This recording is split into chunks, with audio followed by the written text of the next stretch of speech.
আমাদের বাসার সবাই নামাজ আদায় করে, তোমাদের বাসার তুমি ছাড়া সবাই নামাজ আদায় করে।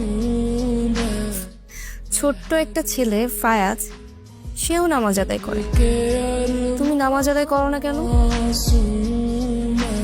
করবো বলে করা হচ্ছে না। আমি চেষ্টা করবো এখন থেকে। সাহস করে একদিন 5 ওয়াক্ত নামাজ আদায় করো। নিজেকে নামাজি করার জন্য 1 মাস সময় দাও।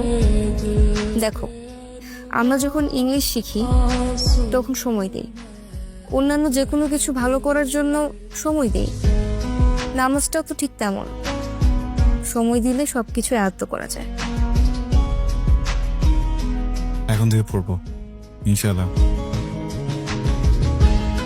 ইরা, তুমি কোনো কিছু বললে আমি খুব সহজে বুঝে যাই, কেন বলো তো? সবাই বলে। আচ্ছা, আমি কোনো কিছু বললে তুমি কেন বুঝে যাও?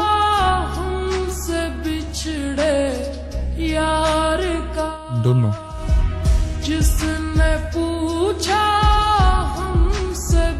খাওয়া শুরু করি। বিসমিল্লাহ। কি হলো, খাচ্ছ না কেন? হ্যাঁ, ওখানে খেতে একটু ভয় করছে, যে পরিমাণ জাম উঠছে চারদিকে। খাও, হা করে খাও, আর খাওয়ার আগে অবশ্যই বিসমিল্লাহ বলে খাবা। আমাকে বিসমিল্লাহ বলে খাওয়া শিখিয়েছিল বড় আপু।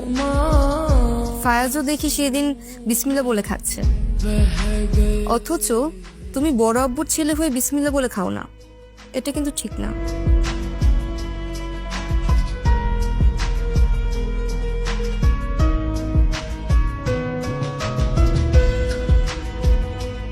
বিসমিল্লাহ।